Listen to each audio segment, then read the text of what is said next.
Hello दोस्तों, नमस्कार। स्वागत है आप सभी का हमारे यूट्यूब चैनल विद्यापाथ इंजीनियर्स पे। तो आज हम स्टार्ट कर रहे हैं अपना एमसीक्यू प्रैक्टिस सेशन, जिसमें ब्रिक्स चैप्टर के जो है कुछ इंपॉर्टेंट क्वेश्चन हैं, उनको हम लेके आए हैं। पिछले सेशन में जो है हम अपना ब्रिक्स का जो है क्विक रिवीजन कर चुके हैं। तो बिना देरी किए चलिए स्टार्ट करते हैं अपना ब्रिक्स का MCQ session.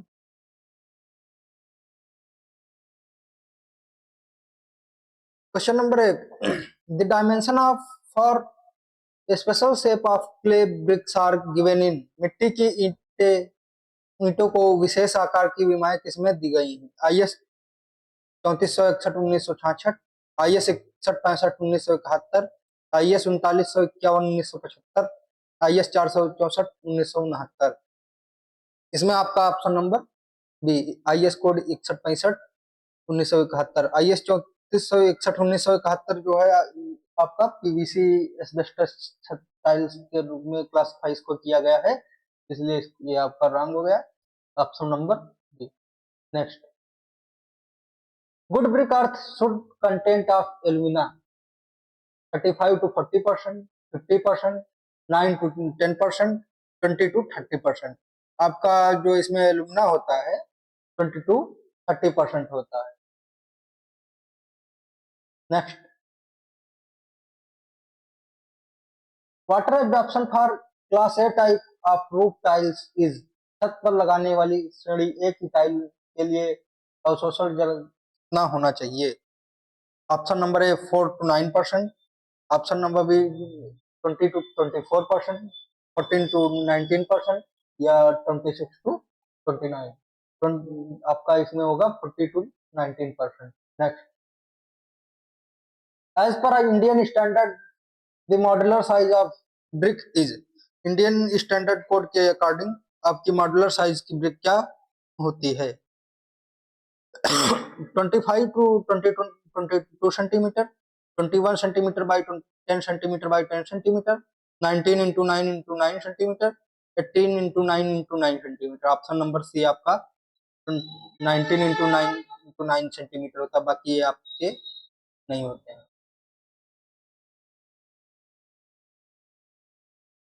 Next, number of brick required for 1 cubic metre of brick machinery is. 1 metre cube में नंबर ऑफ ब्रिक कितने रिक्वायर्ड होती हैं? आपका 500, क्योंकि इसमें जो निकालते कैसे आपका जो नॉम होता है आपका 0.2320 इंटू 0.10 इंटू 0.10 1 अपान करके इसको मल्टीप्लाई करके कर देंगे, जो एक ब्रिक का साइज होगा 1/0.20 ऐसे 1/0.20 into 0.10 into 0.10। Number of brick आपका आ जाएगा 500 1 मीटर क्यूब में। Next, each horizontal layer of bricks laid in mortar in any brickwork is called a। किसी भी ईंट कार्य में मसाले में रखी ईंटों की प्रत्येक क्षैतिज परत को क्या कहते हैं? Course, recess, header, structure. आपका कोर्स कहते हैं। हेडर आपका जो होता है इसमें ब्रिक की ऐसे ब्रिक दिखती है आपका, ये माना ब्रिक हो गई आपका, ये कोई ब्रिक है। ये वाली जो आपका वॉल में ये फेस दिखता है तो उसे हम स्ट्रेचर कहते हैं। अगर इसका जो है ये लेंथ के अलॉन्ग जो पट्टी दिखती है स्ट्रिप्स, और इसके अलॉन्ग जो दिखती है उसको हम हेडर बोलते हैं। Next, the nominal size of standard modular brick is. यानी कि मानक मॉड्यूलर साइज की ब्रिक में जो है आपका का क्या है? 19 centimetre into 9 centimetre, 20 centimetre into 10 centimetre into 10 centimetre, 20 centimetre into 10 centimetre into 6 centimetre, 19 into 9 into 4 centimetre. ये तो आपका ब्रिक टाइल का हो गया, इस वजह से रॉन्ग हो गया आपका। ये आपका ऑप्शन नंबर ए जो है आपका नॉमिनल साइज हो गया, option number C. Next, in clamp burning process at which angle brick are to be laid, यानी कि पगावा जब जो होता है जहाँ पे हम घर पे ब्रिक्स बनाते हैं, वहां पे जो है हम जब ब्रिक्स को बिछाते हैं तो कितने डिग्री जो है स्लोप दिया जाता है? 25 degree, 15 degree, 10 degree, 13 degree. Option number B 25 degree. ऐसे इसमें स्ट्रक्चर ऐसे होता है, ये माना आपका जो है ऐसे 15 डिग्री का स्लोप दे देते हैं ऐसे। एक मिनट अभी,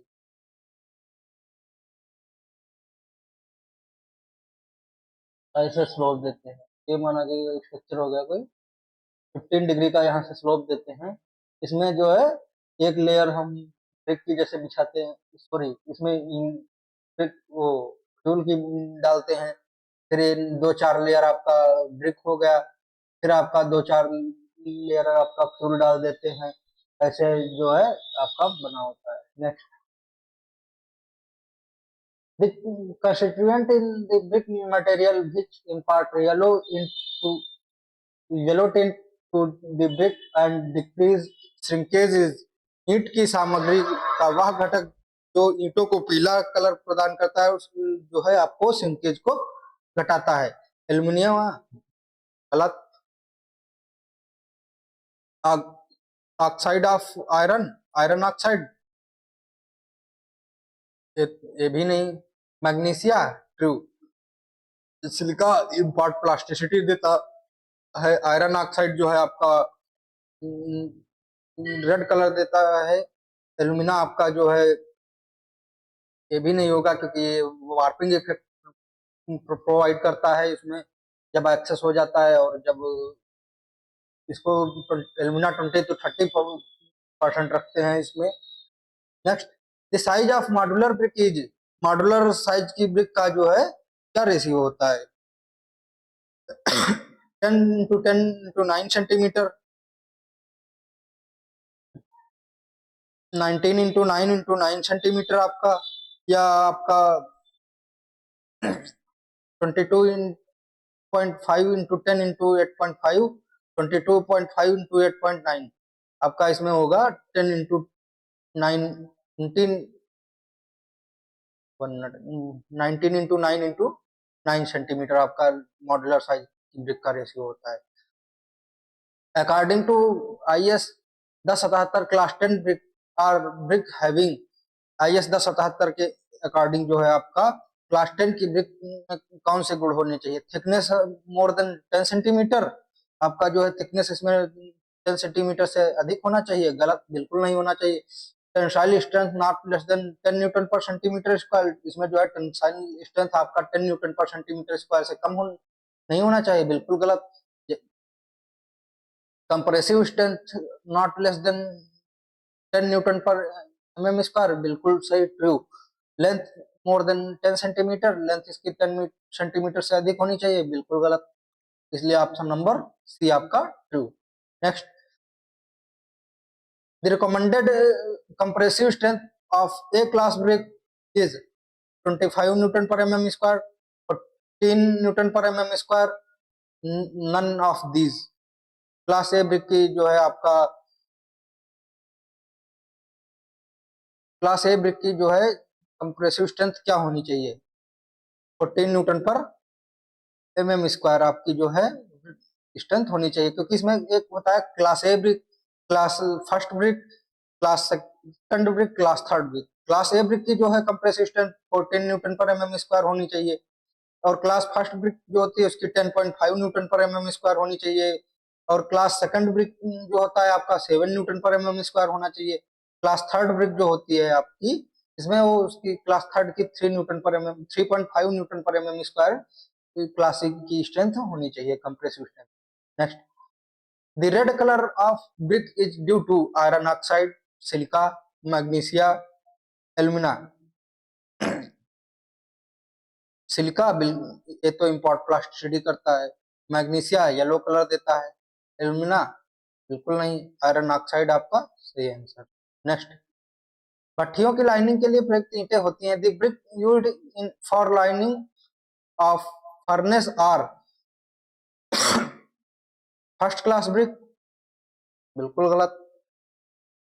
ओवरब्रंट ब्रिक, ओवरब्रंट ब्रिक तो बिल्कुल नहीं यूज कर सकते, क्योंकि ये तो जब ज्यादा पक जाती है तो ज्यादा लोड नहीं ले पाती हैं, क्योंकि इनमें जो है ब्रिटिल नेचर की हो जाती हैं, जैसे लोड लगाएंगे तुरंत टूट जाएंगे। अंडरब्रंट, ये भी बिल्कुल गलत ऑप्शन हो गया आपका, क्योंकि अंडरब्रंट ब्रिक जो होती हैं ये भी लोड ज्यादा नहीं ले पाती है, आधी पकी होती हैं। रिफ्रैक्टरी ब्रिक्स, बिल्कुल ट्रू, क्योंकि ये रिफ्रैक्टरी ब्रिक जो है इनको हम जहाँ अत्यधिक टेम्परेचर होता है वहां पे भट्टियों की लाइनिंग में के लिए करते हैं, क्योंकि इनका टेम्परेचर जो होता है 1600 डिग्री सेंटीग्रेड से लेकर 1700 डिग्री सेंटीग्रेड तक ये टेम्परेचर को वेरी कर सकती हैं।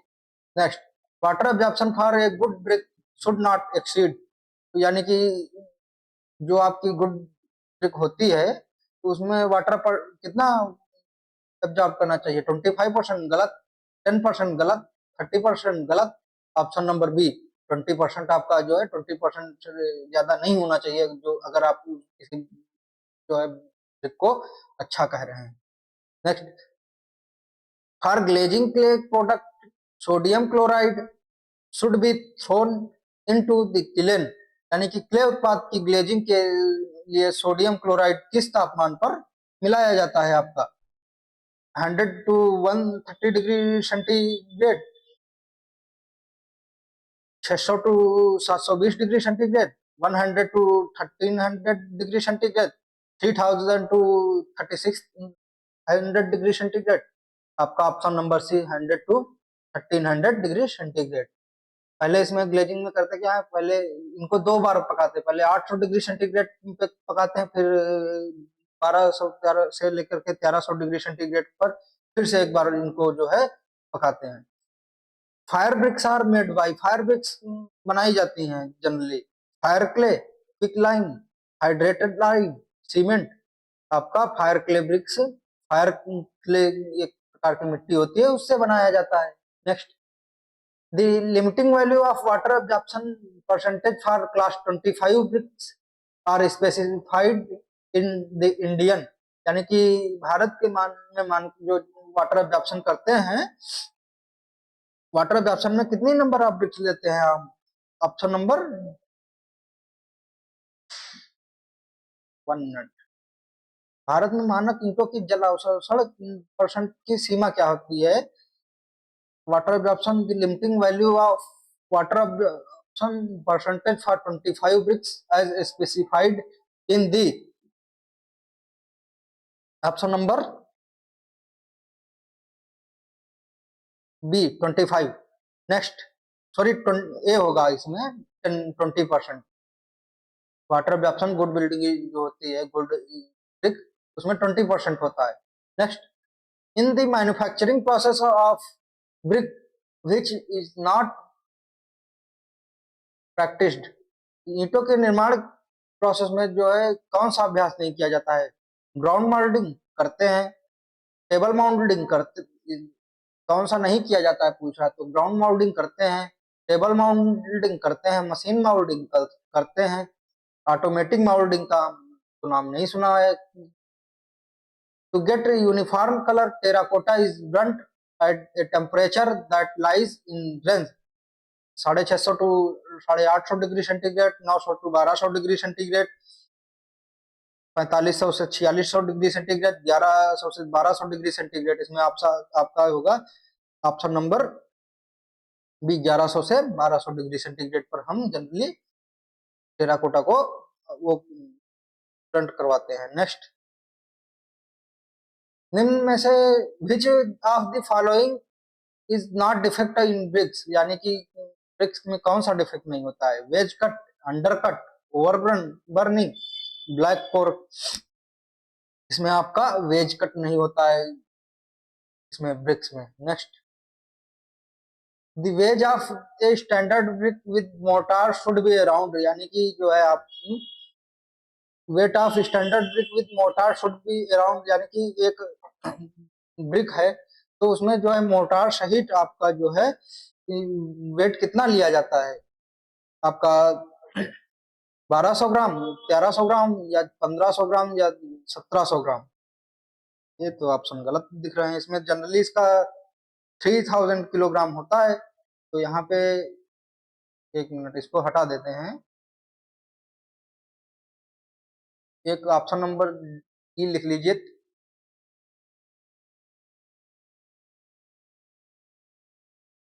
3000 kilogram, 3000 gram.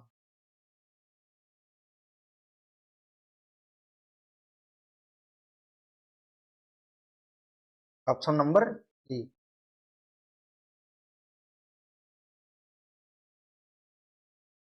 Next, which of following IS code gives the ceramic tile classification and characteristic? निम्न में से कौन सा IS code ceramic tile classification के लिए प्रदान करता है? यानी कि IS 1269/1984, IS code 13/712/1993, IS 13/801/2009, IS 13/717/1993। Option number B, 13/712/1993। Next, in which of following process pug mill is use, यानी कि पग मिल हम किस प्रोसेस में यूज करते हैं? Burning of brick, burning of brick में तो हम क्लेन वगैरह का यूज करते हैं, क्लेन हो गया आपका, और आपका पजावा वगैरह हो गया, ये सब इनका सबका यूज करते हैं। ड्राइंग ऑफ ब्रिक बिल्कुल नहीं करते हैं, या तो हम मैकेनिकली इसको ड्राइंग करते हैं, या फिर हम मैकेनिकली ड्राइंग करते हैं तो इसका टेम्परेचर 120 डिग्री सेंटीग्रेड होता है। अगर एटमॉस्फेयर के संपर्क में करते हैं तो जनरली हम बिछा देते हैं प्लॉट में अपने ब्रिक्स को एज के लॉन्ग, जिससे उसका जो है इवापोरेशन के लिए उसका सरफेस एरिया ज्यादा मिल जाता है, तो जल्दी थोड़ा ब्रिक ड्राई होती है। मोल्डिंग ऑफ क्ले, क्ले की मोल्डिंग के लिए हम जो है पगमिल का यूज करते हैं। गलत। अब प्रिपरेशन ऑफ क्ले, क्ले की तैयार, क्ले को तैयार करने के लिए करते हैं, बिल्कुल सही। हम जो है पगमिल का यूज क्ले प्रिपरेशन के लिए करते हैं। Next, which of following is the main reason to provide frog in the bricks? Prime manufacturers name, बिल्कुल गलत। हालांकि फ्रॉग में हम जो ब्रिक मैन्युफैक्चर करता है वो अपना नाम डाल देता है, तो करते हैं, लेकिन हम की joint between brick and mortar, बिल्कुल सही। यानी कि जनरली हम इसको प्रोवाइड करते हैं, जनरली हम टीयर की को इस वजह से टीयर की मिलता है, जब हम उसको ब्रिक और मोर्टार को आपस में रखते हैं तो उसमें बॉन्ड अच्छे से मिल जाता है, क्योंकि वो जो आपको दिखता है हल्का गड्ढेनुमा स्ट्रक्चर, तो सीयर की इसी वजह से देते हैं कि ताकि जो है हमको प्रॉपर बॉन्ड मिल सके। इम्प्रूव थर्मल इंसुलेशन, गलत।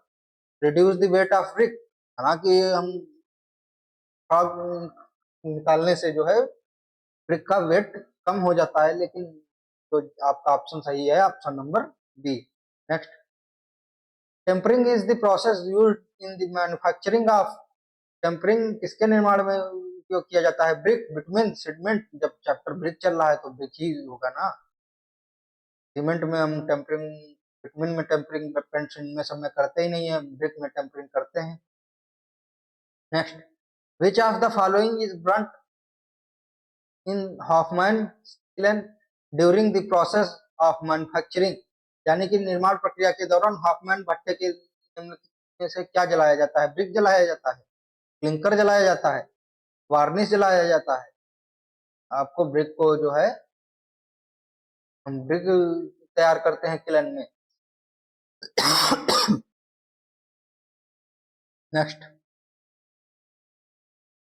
which of the following is used for testing of tile यानी कि टेक्सटाइल्स की टेस्टिंग करने के लिए हम कौन सा टेस्ट करते हैं? टाइल्स की टेस्टिंग करने के लिए breaking strength test, breaking strength test, impact test, transfer strength test, all of above, all of above सभी हम टेस्ट करते हैं generally. Next, which of the following is the most important characteristic of the alumina in brick earth? यानी कि ईंट की मिट्टी में एल्यूमिना का सबसे महत्वपूर्ण गुण क्या और प्रॉपर्टी क्या होती है?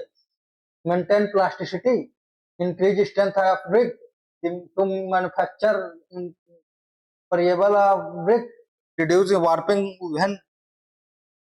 When heated, maintenance plasticity. आपका जो है एल्यूमिना है जो वो प्लास्टिसिटी भी आपको इम्पोर्ट करता है थोड़ा बहुत। अगर आपका एल्यूमिना अत्यधिक हो जाए तो जो है इसमें वार्पिंग इफेक्ट दिखने लगेगा, क्योंकि वार्पिंग इफेक्ट क्या होता है, जब हम उसको रखेंगे उसमें बर्निंग प्रोसेस के लिए ले जाएंगे तो जो है वो अपना प्रॉपर शेप और साइज नहीं ले पाएगा और वो थोड़ा बिगड़ने लगेगा, टेढ़ी मेढ़ी ब्रिक्स प्राप्त होंगी हमको। Next, what is the thickness of 1.5 brick wall made up of standard modular brick?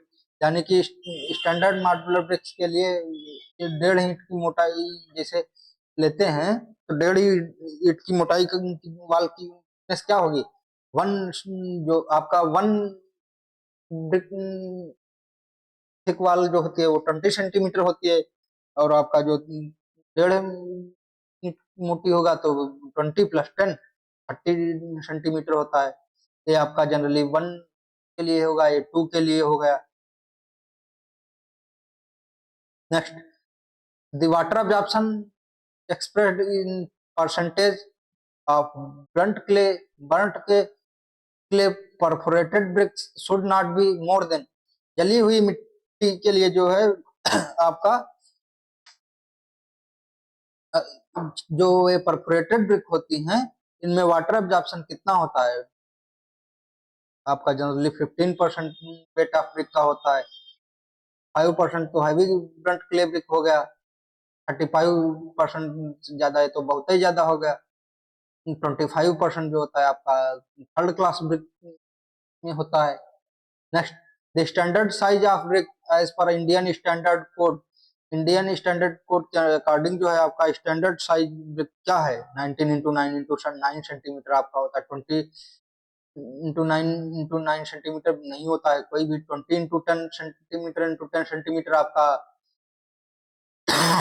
Nominal size होता है, 22.9 × 11.4 × 7.6 आपका ट्रेडिशनल साइज हो गया ब्रिक का। ट्रेडिशनल साइज ब्रिक क्या होते हैं? ट्रेडिशनल साइज ब्रिक जैसे आप लोग जनरली देखते होंगे कि गांव में प्रॉपर 19 × 9 सेंटीमीटर × 9 सेंटीमीटर साइज की ब्रिक नहीं मिल पाती है, और ये जो 20 इंटू वहां पे जो है ट्रेडिशनल साइज की ही ब्रिक मिलती है। अब ये आपका जो 20 सेंटीमीटर × 10 सेंटीमीटर × 10 सेंटीमीटर है, इसमें जो है आपका 1 mm जो है वो 1 सेंटीमीटर आपका थिकनेस ऑफ मोर्टार भी ऐड किया जाता होता है। Next, which of the following defect appear due to presence of alkalis in the brick? यानी कि ईंटों में क्षार की उपस्थिति के कारण इनमें कौन सा दोष उत्पन्न होता है? ब्लॉटिंग, बिल्कुल गलत। इस ब्लॉटिंग में जो है आपका स्पंजिसाइलोन मास की तरह दिखता है। ब्लैक कोर, बिल्कुल गलत। ब्लॉटिंग में बिटुमिनस मटेरियल भी होते हैं। क्रैक्स, ये तो जनरली लाइन या एक्सेस के कारण होता है जब स्वेलिंग वगैरह होती है। इफ्लोरेंसेस, ट्रू, आपका जो है इफ्लोरेंसेस जब पानी में एल्कलाइन की मात्रा ज्यादा होगी तभी आपको इफ्लोरेंसेस दिखने को लगेगा, व्हाइट कलर के पैसेज में दिखने को मिलते हैं। What is the percentage of content of silica is the good building earth? यानी कि गुड बिल्डिंग अर्थ में जो है आपका परसेंटेज ऑफ सिलिका कितना होना चाहिए? 20 to 30%, बिल्कुल गलत। ये तो आपका एल्यूमिना का है। 30 to 40%, बिल्कुल गलत। 40 to 50%, बिल्कुल गलत। 50 to 60%, ऑप्शन नंबर डी आपका बिल्कुल सही। Next, in the composition of good brick, the total content of silt and clay by weight should not be less than, अच्छी ईंटों की संरचना में भार के अनुसार सिल्ट और चिकनी मिट्टी की कुल मात्रा कम से कम कितनी होनी चाहिए? ऑप्शन नंबर सी आपका 15%। Next, refractive bricks are generally use to resist, यानी कि रिफ्रैक्टिव ब्रिक्स हम किस लिए उपयोग करते हैं, किसका प्रतिरोध करने के लिए किया जाता है? Chemical action, dampness, high temperature, weathering, option number C high temperature.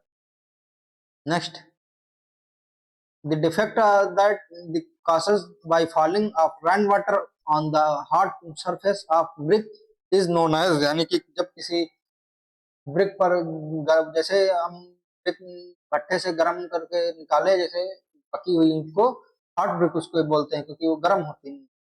उस पर अगर रेन वाटर कहीं पड़ जाता है तो उस डिफेक्ट को क्या कहते हैं? ब्लॉटिंग कहते हैं। बिल्कुल गलत। क्रैक्स, हल्के फुल्के क्रैक्स दिखने लगते हैं बिल्कुल, बट उसको क्रैक्स नहीं कहते हैं। लैमिनेशन, लैमिनेशन बिल्कुल भी नहीं। परतदार दोष में क्या होता है, जैसे कोई लैमिनेशन होता है, जैसे आपकी ब्रिक है।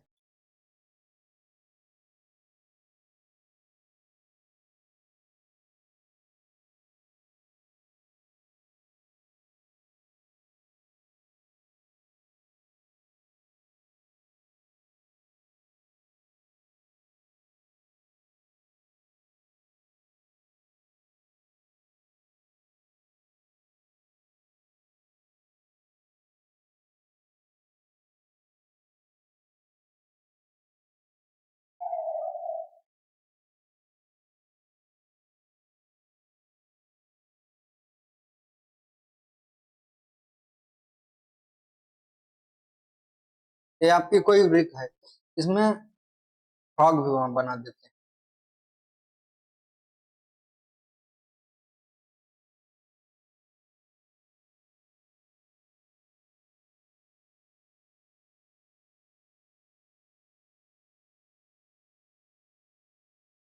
ये आपका फ्रॉग हो गया।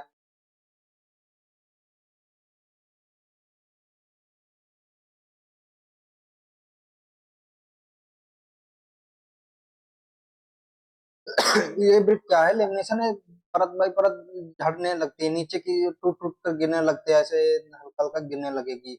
इसको हम लैमिनेशन बोलते हैं।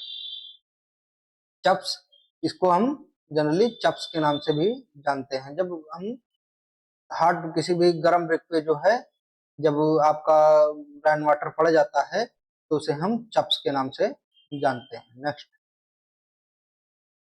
the deformation of shape of brick caused by rainwater falling in hot bricks is known as chaps, तो वही क्वेश्चन है। Next, which constituent of good brick earth is added in is a small quantity during manufacturing of to give yellow color to bricks and decrease shrinkage? Oxide of iron, गलत है। Red colour देता है silica, बिल्कुल गलत। Alumina, बिल्कुल गलत। Silica आपका shape और साइज मेंटेन करके रखता है। आयरन ऑक्साइड रेड कलर देता है। एल्यूमिना जो है आपका प्लास्टिसिटी प्रोवाइड करता है। आपका मैग्नीशिया जो है येलो कलर इंपोर्ट करता है और सिंकेज को भी कम करता है। अगर एक्सेस हो जाए मैग्नीशिया तो जो है अंडरब्रंट भी मिलती हैं हमको। A first class brick a first class brick immersed in water 24% 24 hour should not absorb water more than, first class brick में जो है 24 आवर में वाटर डुबोने पर जो है वाटर कितना एब्जॉर्ब करना चाहिए? ऑप्शन नंबर सी 20% से अधिक नहीं एब्जॉर्ब करना चाहिए। नेक्स्ट, लेस देन 20% ही होना चाहिए। Next, which one of following is not a mechanically property of bricks?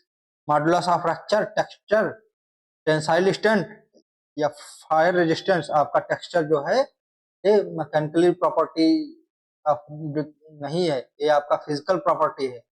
Next, a good brick earth can be rolled with breaking in small thread of diameter 1 mm, बिल्कुल गलत। 6 mm, बिल्कुल गलत। 10 mm, बिल्कुल गलत। Soil mechanics में आप लोग कैसा ग्रांडे टेस्ट पढ़ेंगे जब हम प्लास्टिसिटी बनाते हैं, वही होता है। तो जनरली होता क्या है, जब 3 mm के रूप में हम क्ले को डुबोते हैं, 3 mm के बाद वो टूटने लगता है, तो अच्छा तरह से जो है बनता है। तो इसमें जो है 3 mm आपका ऑप्शन नंबर बी सही होगा, क्योंकि 3 mm जब बनने लगता है तो हम जनरली समझ जाते हैं कि क्ले अच्छी तरह से जो है हम उसको मॉल्डिंग किए हैं। और इस 3 mm के जब शेप में बनता है तो इसमें धागे नुमा संरचना, तो जनरली होता क्या है, हम प्रॉपर शेप और साइज में किसी भी ब्रिक को बना सकते हैं। जिस शेप में बनाना हो उस शेप में जो है हम ब्रिक को बना सकते हैं। Next, the minimum compressive strength of first class brick should be, यानी कि फर्स्ट क्लास ब्रिक में जो है आपकी कंप्रेसिव स्ट्रेंथ कितनी होनी चाहिए। फर्स्ट क्लास ब्रिक में कंप्रेसिव स्ट्रेंथ आपका 10 न्यूटन पर mm स्क्वायर होनी चाहिए। और क्लास ए ब्रिक अगर पूछ लिया आपसे तो उसमें जो है आपका 14 न्यूटन पर mm स्क्वायर होना चाहिए। और checking the length of brick as per Indian standard, how many bricks are to be taken, यानी कि लेंथ के अलावा अगर मापा जाता है तो 20 नंबर ऑफ ब्रिक्स यूज करते हैं generally. The terms frog means, यानी कि फ्रॉग का अर्थ क्या है, and operators of lift to brick, यानी कि ईंट उठाने का उपकरण, गलत। सॉकिंग ब्रिक्स इन वाटर, यानी कि ईंटों में पानी भिगोना भी कहते हैं, बिल्कुल गलत। वर्टिकल जॉइंट इन ब्रिक वर्क, यानी कि वर्टिकल जॉइंट जो होते हैं उनको हम कहते हैं, बिल्कुल गलत। Depression on the face of the brick, यानी कि ईंट के फलकों पर अवतल भाग होता है, बिल्कुल सही। वही तो फ्रॉग होता है जनरली कि जो हमको शियर की प्रोवाइड करता है ईंट और मोर्टार के बीच में। Next, which of following statement correct incorrect with respect to first class brick, no impression should be left on the brick when a scratch is made by fingernail, यानी कि नाखून से खरोचने पर ईंट की सतह पर कोई निशान नहीं आना चाहिए। ये तो बिल्कुल सही है, फर्स्ट क्लास ब्रिक में जो है आपका इसके हिसाब से सही है, लेकिन हमसे गलत पूछा है। A metallic ringing sound should come when two bricks are stuck against each other, यानी कि दो ईंटों को आपस में जब हम टकराते हैं तो उसमें क्लियर रिंगिंग साउंड जो होता है मेटेलिक आकार का होना चाहिए, बिल्कुल सही आपका, इस वजह से गलत हो गया। Water absorption of about 16 to 20% of dry weight is allowed, यानी कि आपका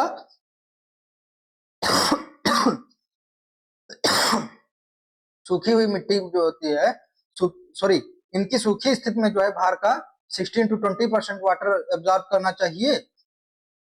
this should be free for from flaws, cracks and stones, ये दोष, दरार और कंकड़ से मुक्त होनी चाहिए, बिल्कुल।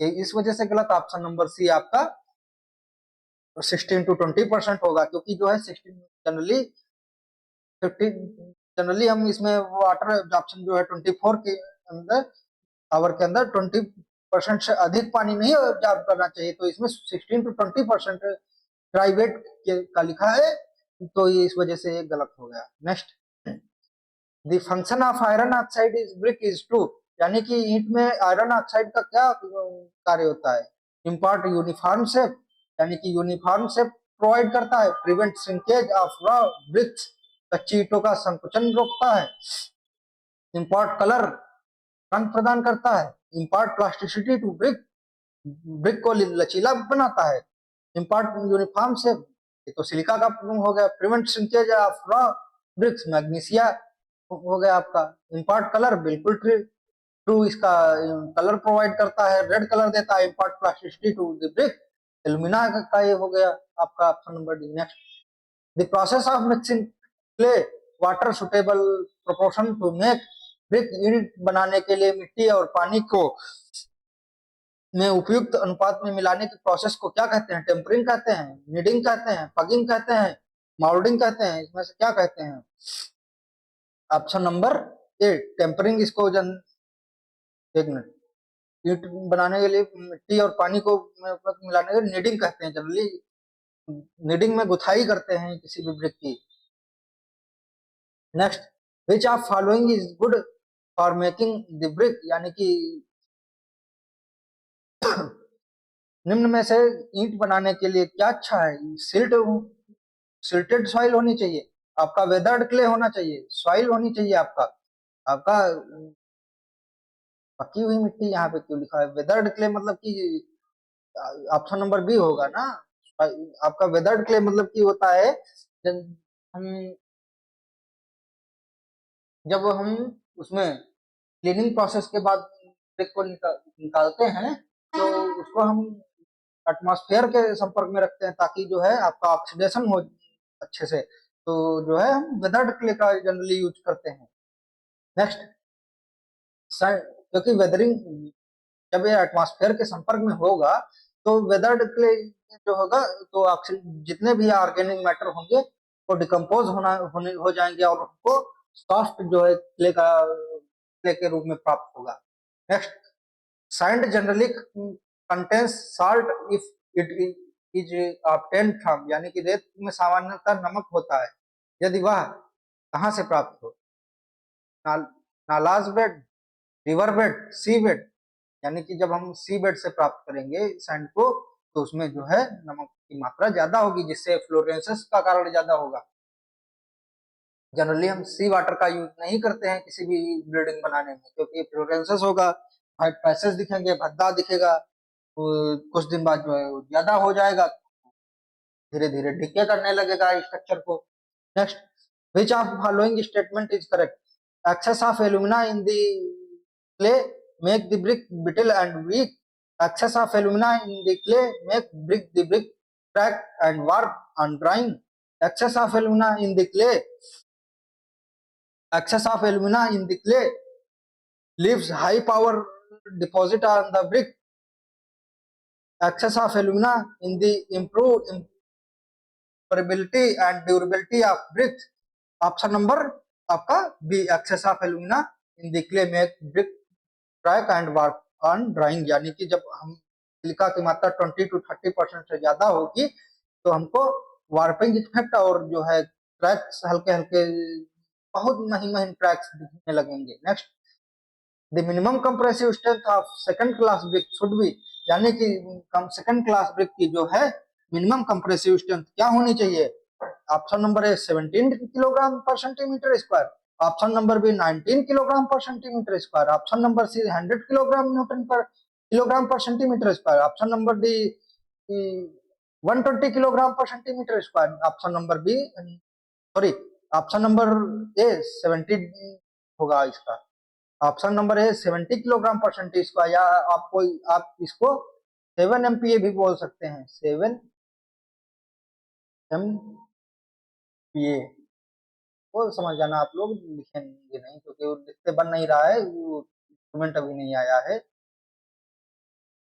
1 मंथ लग जाएगा टाइम आने में।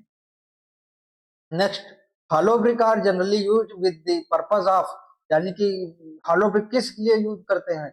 Reducing the cost of construction, construction cost को रिड्यूस करने के लिए। बात तो सही है किस हद तक, लेकिन बिल्कुल प्रॉपर हम इससे सेटिस्फाइड नहीं है। प्रोवाइडिंग इंसुलेशन अगेंस्ट हीट, यानी कि हम इसको उष्मा के विरुद्ध इंसुलेशन प्रदान करना, ये भी कुछ ठीक लग रहा है। इंक्रीजिंग द बियरिंग एरिया, यानी कि भार वहन क्षेत्र बढ़ाने के लिए, ये तो बिल्कुल गलत है।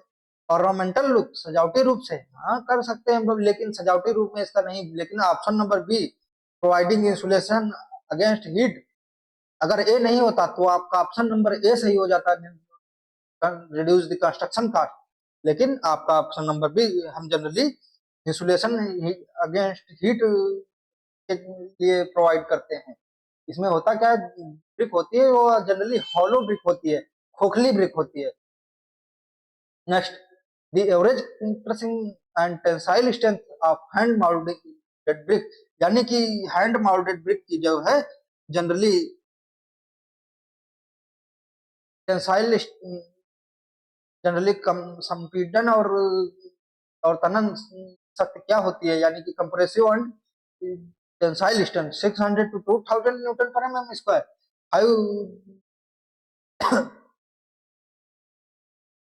50,000 to 100 degree centigrade, 100 50,000 to 1500, 65,000 to 2500, option number आपका ए।